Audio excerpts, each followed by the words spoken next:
जय भीम। नमो भारतीयों। साथियों, आज हम चर्चा करेंगे समण संघ को लेकर। यह साथियों, पहली बात तो मैं ये स्पष्ट कर दूं कि मेरा किसी भी संघ या संगठन से कोई द्वेष, कोई बैरभाव नहीं है। मैं केवल जो समीक्षा करता हूं, जो तथ्य अपने वीडियोज़ के माध्यम से या अपने भाषणों के माध्यम से आप लोगों के बीच रखता हूं, उनका उद्देश्य भारतीय जनमानस को जागृत करना है। और यह जागृति जो है परम पूज्य बाबा साहेब डॉक्टर भीमराव अंबेडकर के मिशन, उनके विचारों के आलोक में होनी चाहिए, ऐसा मेरा प्रयास रहता है। इसीलिए मैं एक तथ्यात्मक और प्रमाणों पर आधारित समीक्षा समर संघ की करने का प्रयास कर रहा हूँ।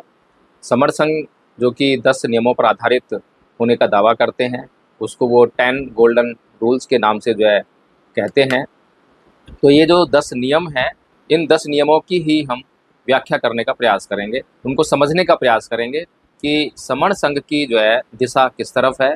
क्या समण संघ परम पूज्य बाबा साहेब डॉक्टर भीमराव अंबेडकर के मिशन के अनुरूप कार्य कर रहा है? क्या उनका लक्ष्य है, उनका उद्देश्य है, क्या बाबा साहेब अंबेडकर के मिशन के अनुरूप है, या फिर उनके मिशन के लिए ये घातक सिद्ध हो सकता है, या फिर तीसरी अवस्था ना तो घातक सिद्ध हो और ना ही लाभकारी सिद्ध हो। तो हम अच्छी तरह से इसको समझने का प्रयास करेंगे कि समण संघ की जो व्यवस्था है, समण संघ का जो उद्देश्य है, वो किस प्रकार से है। तो जो समण संघ का जो 10 गोल्डन रूल्स का पहला नियम है, वो है केवल समण। तो सबसे पहले हमें जो है ये जो समण शब्द है, इसी को समझना पड़ेगा कि आखिर ये समण है क्या। और परम पूज्य बाबा साहेब डॉक्टर भीमराव अंबेडकर ने अगर आज जो है जो समण संघ बनाकर लोग कार्य कर रहे हैं, बहुत सारे लोग इसमें इकट्ठा हो गए हैं, तो वे लोग जो हैं अगर आज समण संघ को प्रचारित कर रहे हैं, उसको प्रसारित कर रहे हैं, तो क्या वो बाबा साहेब के विचारों के अनुकूल कार्य है? क्या वे ऐसा मानते हैं कि कहीं पर भी बाबा साहेब ने अपने साहित्य में हमें या भारत के लोगों को या भारत में किसी एक विशेष जाति को समण कहकर पुकारा हो या समण बनने के लिए कहा हो? प्रश्न ये खड़ा होता है कि आखिर परम पूज्य बाबा साहेब डॉक्टर भीमराव अंबेडकर ने भारत के लोगों को, दलितों को, SC ST OBC को समण बनने के लिए क्यों नहीं कहा, बौद्ध बनने के लिए क्यों कहा? जब मेरी समण संघ के लोगों से चर्चा हुई, समण संघ में कभी चर्चा होती है जूम मीटिंग में, तो वो प्रश्न करते हैं, प्रश्न में रेफरेंस मांगते हैं। और मुझे यहाँ पर जो है वामन मेश्राम जी का एक वाक्य याद आता है, बड़ी खूबसूरती से उन्होंने बोला कि लोग मुझसे पूछते हैं कि जो तुम कह रहे हो वो कहाँ लिखा है, कौन सी किताब में लिखा है? तो वो जवाब देते हुए कहते हैं कि अरे भाई, अगर मैं अपनी यही बात किसी किताब में लिख कर अगर छपवा दूँ, तो क्या उसे तुम मान लोगे कि वो बात सही है? यानी कि तुम्हारे किसी बात को स्वीकार करने का मापदंड किसी किताब का लिखा हुआ होना या किसी महापुरुष का कहना, ये है। लेकिन आदरणीय साथियों, मेरा जो किसी भी बात को स्वीकार करने का मापदंड है, वो उस बात की उपयोगिता, वर्तमान समाज के लिए उसकी व्यवहारिकता, ये कुछ मापदंड ऐसे हैं, अगर इन कसौटियों पर, इन मापदंडों पर कोई भी बात खरी उतरती है तो उसे हमें स्वीकार कर ही लेना चाहिए। इसी प्रकार से परम पूज्य बाबा साहेब डॉक्टर भीमराव अंबेडकर ने, जहाँ तक मैंने साहित्य पढ़ा है, वहाँ तक कहीं पर भी जो है समण बनने के लिए भारत के लोगों को नहीं कहा है, लेकिन बौद्ध बनने के लिए स्पष्ट रूप से कहा है। और बौद्ध धर्म ही हमारे समाज की सभी समस्याओं का एकमात्र हल है, ऐसा भी परम पूज्य बाबा साहेब ने कहा है। कहाँ पर कहा है, उन्हीं की बातों को मैं जो सीधे आप तक लाने का प्रयास करता हूँ। नानक चंद्र रत्तू की लिखी हुई किताब डॉक्टर अंबेडकर के अंतिम कुछ वर्ष, ये किताब जो है, इसमें पेज नंबर 82 पर जो बाबा साहेब कह रहे हैं वो मैं आपको बताता हूँ। बाबा साहेब कहते हैं कि मैं दलित वर्ग को जो धर्म देने जा रहा हूँ वह बुद्ध धम्म है, इस पर सभी लोग प्रसन्न हों। हिंदू धर्म की नींव चातुर्वर्ण्य पर आधारित है, जो असमानता, अन्याय, भेदभाव और शोषण का सिद्धांत है। मैं जो धर्म दलित वर्ग को दे रहा हूँ वह इसी भारत का है, इसकी अपनी परंपराएं और संस्कृति है, और एक दिन यह धम्म विश्व धम्म होगा, जिसका सर्वश्रेष्ठ स्थल भारत होगा। साथियों, धम्म संघ जो लगातार सांस्कृतिक परिवर्तन पर फोकस करता आया है और लगातार सांस्कृतिक परिवर्तन की बात करता है। और यहाँ पर परम पूज्य बाबा साहेब डॉक्टर भीमराव अंबेडकर स्पष्ट रूप से ये बात कह रहे हैं, मैंने लगातार ये बात जो है आप लोगों को बताई है कि परम पूज्य बाबा साहब डॉक्टर भीमराव अंबेडकर ने कबीर साहब को जो है अपना गुरु माना, लेकिन कबीर पंथ को नहीं अपनाया, रविदास पंथ नहीं अपनाया, सिख पंथ नहीं अपनाया, भारत का कोई भी ऐसा पंथ नहीं अपनाया। लेकिन बाबा साहब डॉक्टर भीमराव अंबेडकर ने इन पंथों को क्यों नहीं अपनाया, इसका जवाब एकमात्र ये है क्योंकि इन पंथों के पास अपनी कोई संस्कृति नहीं है, और जो इनके पास संस्कृति है, जिस संस्कृति के भीतर ये अपना जीवन जीते हैं, वो संस्कृति जो है हिंदू संस्कृति है। तो इसीलिए जो है परम पूज्य बाबा साहब एक एक बात को जो है बहुत ही सावधानी से कहते हैं और एक एक कदम जो है बड़ी सावधानी से फूक फूक कर उठाते हैं। तो बाबा साहब आगे कहते हैं कि हम सभी प्राचीन बौद्ध हैं, मैं इस धम्म को एक नया जीवन देने जा रहा हूँ।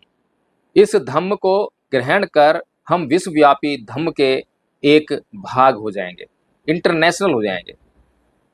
इसके बाद जो है बाबा साहेब स्पष्ट रूप से कहते हैं, साफ साफ कहते हैं कि बुद्ध धम्म स्वीकार कर लेने पर ही हमारी सभी समस्याओं का हल निकल आएगा। हमारे लोग कहते हैं कि खुद के मध्य भी जातिगत संघर्ष है और वे आपस में विवाह संबंध कायम नहीं करते। यह सत्य है। इन सभी बुराइयों के लिए हिंदू धर्म उत्तरदायी है। इसका गंदा परनाला हमारी गलियों में भी बहता है और उसकी दुर्गंध वहाँ भी फैली हुई है। मैंने इसे किसी तरह साफ करने की चेष्टा की, पर हमारे ही कुछ लोगों ने मुझे ऐसा करने नहीं दिया। अब मैं ऐसा मंत्र प्रयोग करूँगा जो इस गंदे पानी को हमारी गलियों में बहने से तुरंत रोक देगा। मैं बुद्ध धम्म स्वीकार कर लूँगा और तभी हमारे वर्ग व मध्य वर्ग में जातिगत संघर्ष का अंत हो जाएगा। इससे और अधिक स्पष्ट बात आप लोगों के लिए समझाने के लिए क्या हो सकती है। धम्मपद संघ लगातार दिन रात कार्य कर रहा है, इसी मोटिव को लेकर कार्य कर रहा है, लेकिन मुझे बड़ा ताज्जुब होता है कि ये साधारण सी समझ में आने वाली बात, जो मेरे तो बड़े आसानी से समझ में आई, लेकिन बहुत से लोगों की ये बात समझ में नहीं आती है। और जब मैं गलत बौद्ध भिक्षुओं का विरोध करता हूँ, उनकी आलोचना करता हूँ, तो मुझे मेरे ही समाज के लोग, बौद्ध लोग मुझे गरियाने लगते हैं, गालियाँ देने लगते हैं, यहाँ तक कि उनका वश चले तो लाठी डंडों से मुझे पीटने भी लगे। तो साथियों, जाहिर सी बात है, मैं लगातार बोलता हूँ कि सत्य को बोलना इतना आसान नहीं है। सत्य को बोलने के लिए झंझावतों का सामना करना पड़ता है, बड़ा संघर्ष करना पड़ता है। बाबा साहेब BBC लंदन के साथ में जो बातचीत उनकी हुई थी, उसमें कहते हैं, मैं बुद्ध धर्म को प्राथमिकता देता हूं क्योंकि यह एक साथ संयुक्त रूप से 3 सिद्धांत प्रतिपादित करता है जो कोई भी अन्य धर्म नहीं करता। बाबा साहेब इसमें जो है साफ साफ कहते हैं कि धर्मनिरपेक्षता बहुत दिनों तक नहीं चल सकती जब तक कि उसे धार्मिक मान्यता न मिल जाए, भले ही उसके तार कितनी ही दूर क्यों ना जुड़े हों। कुछ लोग हमारे जो हैं कहते हैं कि हम किसी धर्म को नहीं मानते, हम नास्तिक हैं। तो मैं उन्हें समझाता हूं कि आपका नास्तिक होने से काम चल ही नहीं सकता, क्योंकि आप नास्तिक हो सकते हैं, लेकिन आपकी आने वाली पीढ़ियां जो है कब वहीं वापस चली जाएंगी जहां से आप निकल कर आए हैं, पता ही नहीं चलेगा। इसीलिए आपके जीवन जीने के लिए एक लाइफ स्टाइल का होना बहुत जरूरी है। जब तक आप उसको नहीं अपनाते हैं, उस संस्कृति में आप नहीं रचते बसते हैं, तब तक जो है आपके वापस उसी संस्कृति, उसी गंदे नाले में वापस जाने की जो है संभावनाएं बरकरार रहती हैं। तो ये बात जो है बाबा साहेब यहाँ पर जो है BBC लंदन के साथ में बातचीत में साफ साफ कह रहे हैं। समर संघ में मुझसे पूछा गया कि बाबा साहेब ने कब कहा कि तुम बौद्ध बन जाओ, तो मुझे बड़ा ताज्जुब हुआ, बड़ा आश्चर्य हुआ कि वो ऐसी बातें कर रहे हैं, जबकि बाबा साहेब के द्वारा जो धर्मांतरण हुआ वो जग जाहिर है, पूरी दुनिया में जाना जाता है। तो अब आते हैं समण शब्द की समीक्षा पर, समण नाम पर। जहाँ तक मैं समीक्षा कर पाया हूँ, जहाँ तक मैं देख पाया हूँ, हो सकता है कि आप मेरी बात से सहमत ना हो, और मैं किसी को अपनी बात पर सहमत होने के लिए बाध्य भी नहीं करता हूँ। मैं ये समझता हूँ कि केवल समण होने का पहला मतलब तो ये है कि ये लोग केवल बौद्ध नहीं है, केवल बौद्ध नहीं है, बौद्ध धर्म से इनका नाता धर्मनिरपेक्षता का है। और अभी धर्मनिरपेक्षता के बारे में बाबा साहेब कह रहे हैं कि धर्मनिरपेक्षता अधिक दिनों तक नहीं चल सकती है। समण संघ जो है सभी धर्मों को स्वीकार करता है, उसके भीतर जो है किसी एक धर्म की जो है कोई मनाही नहीं है कि आप नहीं आ सकते, आप नहीं आ सकते। केवल एक शब्द की मनाही है, वो है बमण और ब्राह्मण। केवल बमण और ब्राह्मण की एंट्री बंद है। लेकिन अगर बमण और ब्राह्मण की संस्कृति को लेकर हमारे ही समाज का कोई भी व्यक्ति अगर समण संघ का सदस्य बनना चाहता है तो कोई आपत्ति नहीं है, वो समण संघ का सदस्य बन सकता है, समण संघ के भीतर आराम से जो है अपना जीवन जी सकता है। समण को ये कैसे परिभाषित करते हैं? बमण यानी ब्राह्मण के भारत में आने से पूर्व जो लोग यहाँ पर रहते थे, तो जो लोग यहाँ पर रहते थे उनके जो वंशज हैं केवल वे ही समण हैं। तो इस तरह से जो है हम ये देख सकते हैं कि आज वही वंशज बहुत सारे धर्मों, पंथों और बहुत सारी जातियों में विभाजित हैं। अब इसका ये भी मतलब है कि जो एससी है, एसटी है, ओबीसी है और जो हिंदू धर्म को मानते हैं, तो इन्हें कोई ऐतराज नहीं है कि एससी, एसटी, ओबीसी किस धर्म को मानता है, वो चाहे सिख हो, मुसलमान हो, कोई फर्क नहीं पड़ता। उनका मतलब केवल बमण के ना होने से है। जबकि बाबा साहब डॉक्टर भीमराव अंबेडकर साफ साफ जो है हिंदू संस्कृति, ब्राह्मण संस्कृति, बमण संस्कृति को छोड़ने के लिए कहते हैं और बौद्ध संस्कृति को अपनाने के लिए कहते हैं। इसका मतलब ये भी है कि समण संघ का बाबा साहेब के मिशन से कोई लेना देना नहीं है। जिन एससी, एसटी, ओबीसी लोगों को हिंदू धर्म छोड़ने में दर्द होता है, तकलीफ होती है, तो उनके लिए समण संघ तो एक सहूलियत हो गया, एक अच्छी बात हो गई कि भाई यहाँ पर जो है हम सुरक्षित रहेंगे, बदनाम भी नहीं होंगे। और समण संघ जो है ज़्यादातर शब्द जो है पाली के इस्तेमाल करता है और बुद्ध के शब्द भी इस्तेमाल करता है। तो इससे ये भी मैसेज जाएगा कि ये लोग जो हैं बुद्ध के अनुयायी हैं, बाबा साहेब का मिशन चला रहे हैं। यानी कि समाज में एक भ्रम की स्थिति इससे फैलेगी, जिसमें कि ये जो हिंदू धर्म को मानने वाले एससी, एसटी, ओबीसी लोग हैं, ये लोग आराम से अपना जीवन जी सकते हैं हिंदू धर्म को मानते हुए ही और बाबा साहेब के विचारों का खुलेआम उल्लंघन करते हुए। जूम मीटिंग में एक इन्होंने उदाहरण दिया, एक घटना का जिक्र किया कि मथुरा में जो है बमणों और समणों के बीच में संघर्ष हो गया और उसमें समणों ने जो है बमणों को बहुत मुंह तोड़ जवाब दिया। अब मैंने इनसे प्रश्न किया कि आदरणीय जी ये बताइए कि वे जो समण थे वो कौन से धर्म को मानने वाले थे, लेकिन इसका जवाब जो है बिल्कुल भी आया ही नहीं कि कौन से धर्म को मानने वाले थे। उनका जवाब जो है मतलब लाग लपेट करना, यहाँ घुमाना, वहाँ फिराना, लेकिन जो है सीधे सीधे तौर पे जवाब नहीं आया कि अभी भी जो है जिनको ये समण कहते हैं वे किसी भी धर्म को मानने वाले हैं। हो सकता है वो बौद्ध हो सकता है वो हिंदू हो सकता है कोई भी धर्म के मानने वाले हों, लेकिन इन्हें इस बात से कोई फर्क नहीं पड़ता। केवल एक ही रट जो है दिन रात दिखाई देती है, समण संघ, समण संघ, संघं नमामि, संघं नमामि, संघं नमामि, जुड़ो जोड़ो, जुड़ो जोड़ो। बस इसके अलावा जो है आपको यहाँ पर जो है कुछ दिखाई नहीं देगा। इसके अलावा इनके एजेंडे में जो है व्यापार समणों का, राजनीति समणों की, सामाजिक व्यवस्था समणों की, ये जो है जो लोक लुभावन जो बातें हैं वो आपको दिखाई देंगी। साथियों, समण संघ जो है समण संस्कृति को अति प्राचीन बताने का, गौरव हासिल करने का दावा करता है। निश्चित तौर पर जिस प्रकार से ये जो दावा करते हैं, परिभाषा देते हैं, उस प्रकार से तो अति प्राचीन है, लेकिन क्या है समण शब्द का मतलब क्या है? समण शब्द का मतलब है जो अपना घर बार त्याग कर सत्य की खोज में लगे हों, सत्य को खोजने का प्रयास कर रहे हों और सत्य को खोजने के लिए तप करते हों, तरह तरह से ध्यान वगैरह करते हों, ऐसे लोगों को जो है समण कहा गया है। जबकि दूसरी तरफ जो लोग हैं जिन्हें ये बमण कहते हैं, ब्राह्मण कहते हैं, वो कर्मकांडी हैं। उनका जो है सत्य को खोजने से कोई मतलब नहीं है, बल्कि वो कर्मकांड से ही सारी समस्याओं का सॉल्यूशन देते हैं। तो इसलिए जो है ये एक स्पष्ट विभाजन है समण में और बमण में। अब समण जो है अगर मान लीजिए सत्य की खोज करने वाले थे, तप करने वाले थे, साधना करने वाले थे, तो ये जो समण थे क्या इन समणों में और बुद्ध में कोई फर्क नहीं है? तो साथियों ये जो समझना पड़ेगा। लेकिन समण संघ जो है ये बताने में जो है असफल रहा कि इस समण संस्कृति की वो कौन सी विशेषताएं हैं जिसके कारण हमें जो है परम पूज्य बाबा साहेब का जो आदेश है उसको छोड़कर समण व्यवस्था को अपना लेना चाहिए। क्योंकि समण की अगर हमने यहाँ पे जो बात की है, समण ऐसी कोई संस्कृति है ही नहीं, वो आम जनमानस की संस्कृति नहीं है। वो तो जंगलों में रहकर ध्यान साधना करने वाले, सत्य के लिए तप करने वाले लोगों की एक परंपरा है। तो ये तो कोई संस्कृति नहीं है, बल्कि जिन लोगों को ये समण कह रहे हैं वे समण लोग भी जो है ब्राह्मण और बमण संस्कृति के हिस्सा बन चुके हैं। उदाहरण के लिए सिद्धार्थ के पिता शुद्धोधन और उनका जो शाक्य गण वो क्षत्रियों का गण था। ऐसे ही देश में जो है बहुत सारे गण थे जो आपस में मिल बैठकर अपनी समस्याओं को सुलझाया करते थे। लेकिन ये जो गण हैं इनके ऊपर पुरोहित हुआ करते थे। अब ये पुरोहित कौन है? ये वही बमण और ब्राह्मण है और उन्हीं से पूछताछ कर जो है ये सारे काम करते थे। तो इस तरह से अब इन गणों की संस्कृति क्या हुई?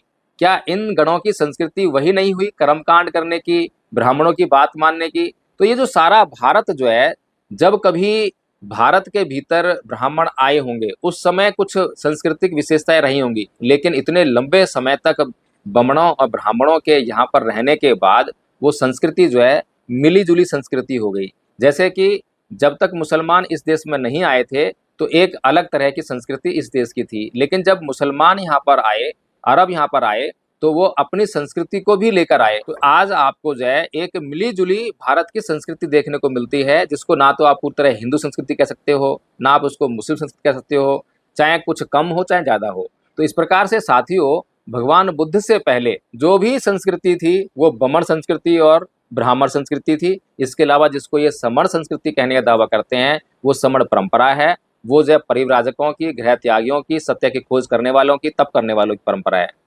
तो अब मान लीजिए, एक बार के लिए सोच भी लें कि समण व्यवस्था, समण परंपरा, समण संस्कृति मान लेते हैं, तो समण संस्कृति और बौद्ध संस्कृति, इसमें क्या फर्क है, ये समझने वाली बात है। समण संघ के लोग खुद ही स्वीकार करते हैं कि वे सभी जितने भी भारत में जन्मे हुए धर्म हैं, वो उन सभी को जो है स्वीकार करते हैं। उनको जो है भीतर लेने में उनको कोई आपत्ति नहीं है, चाहे वो जैन हो, सिख हो, या फिर कोई बौद्ध हो, नानक पंथ हो, रविदास पंथ हो, कबीर पंथ हो, कोई भी पंथ हो, उन्हें कोई किसी से जो है कोई एलर्जी नहीं है। अब सोचने वाली बात यह है कि बुद्ध के समय में 62 पंथ थे, 6 प्रमुख पंथ थे। क्या वो 6 प्रमुख पंथों को बाबा साहेब ने स्वीकार किया या बाबा साहेब ने अस्वीकार किया? बाबा साहेब इतने बड़े विद्वान, लेकिन हम लोग जो हैं अभी तक उनकी बातों पर, उनके निर्णयों पर विश्वास लेकर नहीं आ पाए। इसीलिए आज भी जो है बहुजन समाज के लोग दुखी हैं, पीड़ित हैं, प्रताड़ित हैं। यही बात जो है लोगों को समझ में नहीं आ रही है। तो परम पूज्य बाबा साहेब डॉक्टर भीमराव अंबेडकर ने बौद्ध संस्कृति को अपनाया और बौद्ध संस्कृति की तुलना जो है ब्राह्मण संस्कृति से की, और एक स्पष्ट विभाजन रेखा जो है उन्होंने देने का प्रयास किया 22 प्रतिज्ञाओं के माध्यम से। 22 प्रतिज्ञाओं के माध्यम से परम पूज्य बाबा साहेब डॉक्टर भीमराव अंबेडकर सीधे सीधे ये बताने का प्रयास कर रहे हैं कि हिंदू धर्म, ब्राह्मण संस्कृति हमें किसी भी रूप में, किसी भी तरीके से स्वीकार्य नहीं होनी चाहिए। बुद्ध से पहले शाक्य संघ था, और शाक्य संघ की अपनी कोई संस्कृति रही होगी। मान लेते हैं कि वो समर संस्कृति थी। तो कैसी संस्कृति थी कि जब सिद्धार्थ ने रोहिणी जल विवाद के ऊपर जब अपना सुझाव दिया कि भाई 2 आदमी आप चुनो और 2 आदमी वो चुने, फिर ये दोनों आदमी मिलकर जो है एक आदमी चुने, और इस प्रकार से ये 5 लोग मिलकर जो है शांतिपूर्ण ढंग से बैठकर जो है इस नदी जल बंटवारे का विवाद को जो है सुलझा लें। अब ये जो बात थी, ये अहिंसा की बात थी, करुणा की बात थी, मैत्री की बात थी, भाईचारे की बात थी। लेकिन इस बात को जो है उस शाक्य संघ ने, जब मत विभाजन हुआ तो बहुमत के आधार पर सिद्धार्थ के निर्णय को अस्वीकार कर दिया। तो अब बताइए कि अगर हम शाक्य संघ की कोई संस्कृति मान लें, समर संस्कृति मान लें, वो संस्कृति जो है कौन से तत्वों से लबालब थी?